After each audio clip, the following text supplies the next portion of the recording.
Beelzebub's Tales to His Grandson, Chapter 2, pages 51 through 54.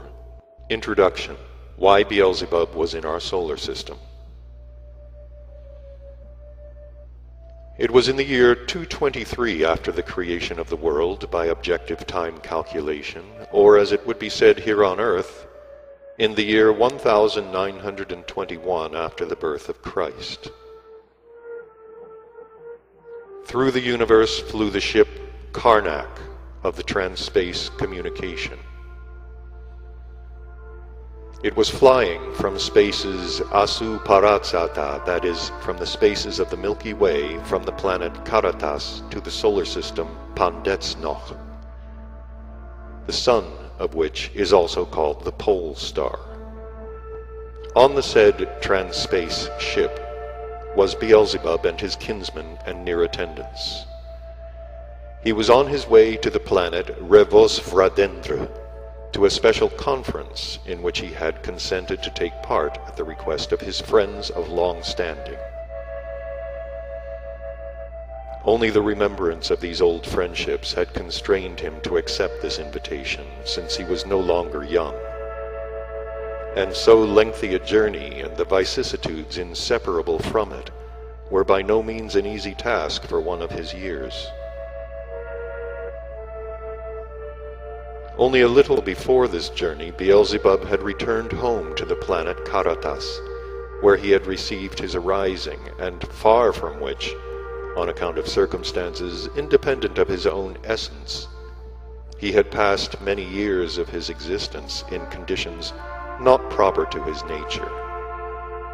This many-yeared existence, unsuited to him, together with the perceptions unusual for his nature and the experiences not proper to his essence involved in it, had not failed to leave on his common presence a perceptible mark.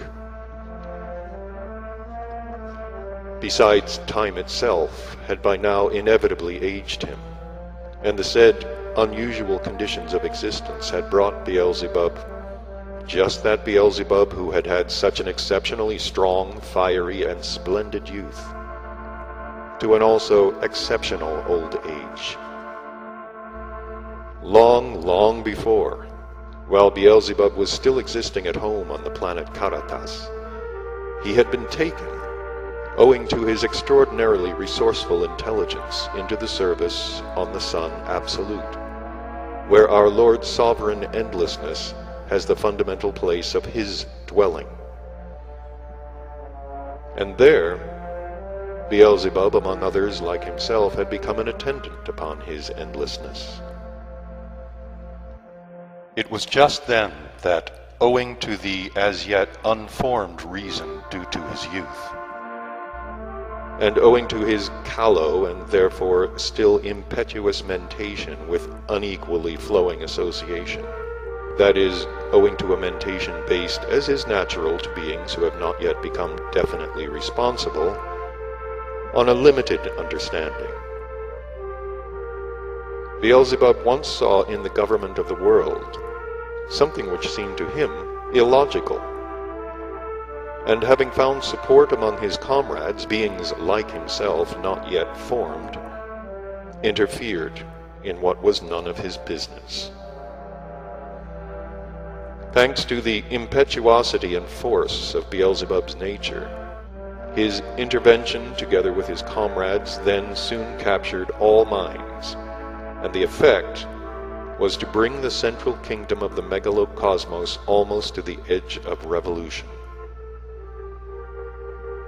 Having learned of this, his endlessness, notwithstanding his all-lovingness and all-forgiveness, was constrained to banish Beelzebub with his comrades to one of the remote corners of the universe, namely, to the solar system Ors, whose inhabitants call it simply the solar system, and to assign as the place of their existence one of the planets of that solar system, namely Mars, with the privilege of existing on other planets also, though only in the same solar system.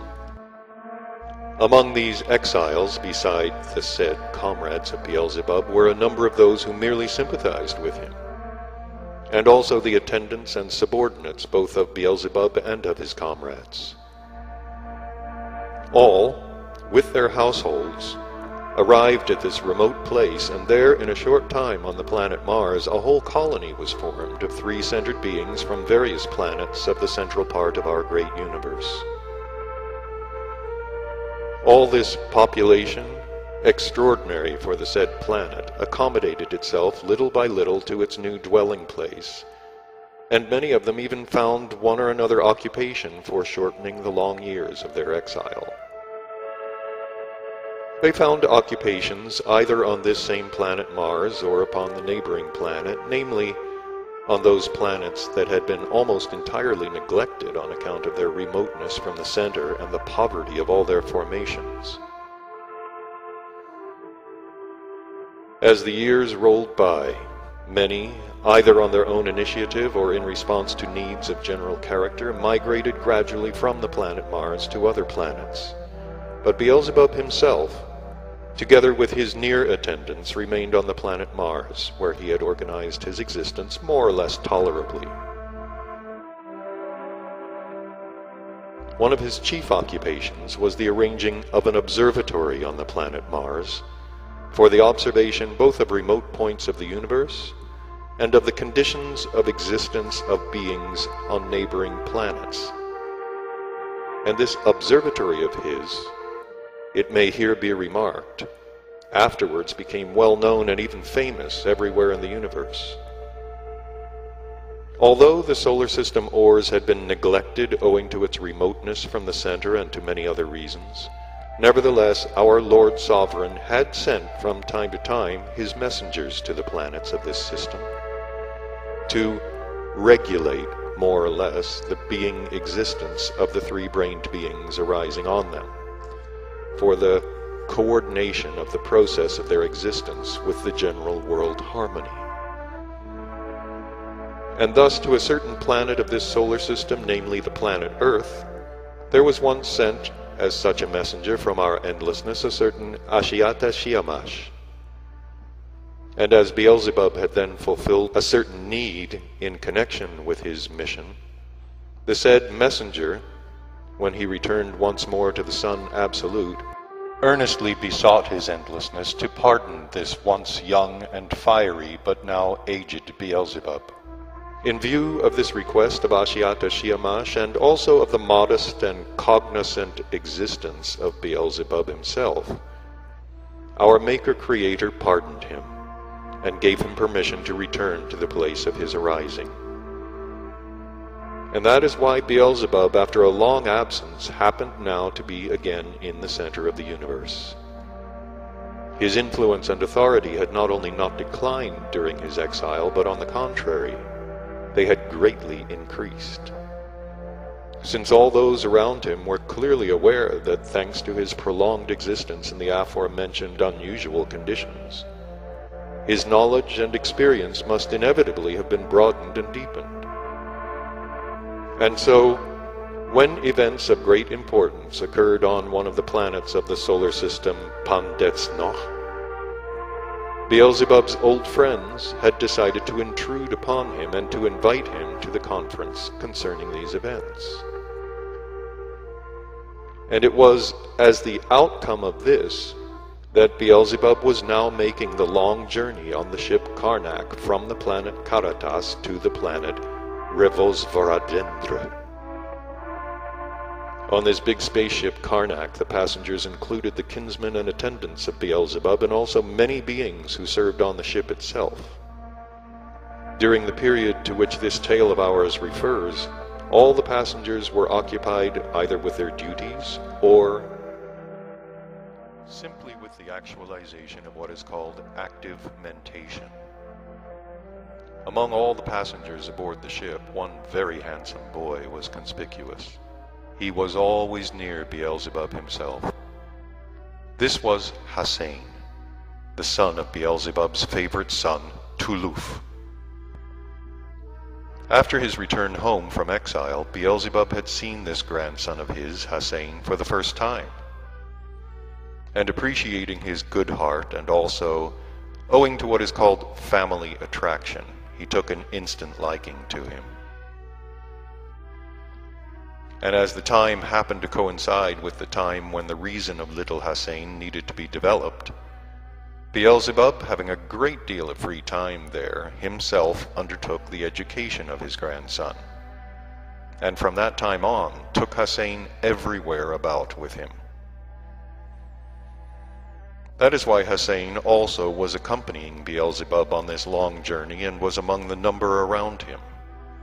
And Hussein, on his side, so loved his grandfather that he would not stir a step without him, and he eagerly absorbed everything his grandfather either said or taught.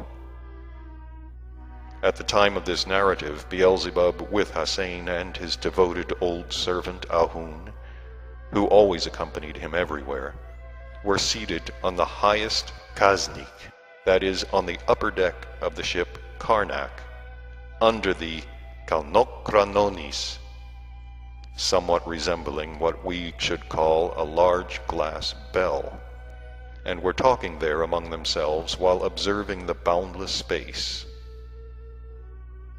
Beelzebub was talking about the solar system where he had passed long years, and Beelzebub was just then describing the peculiarities of the nature of the planet called Venus.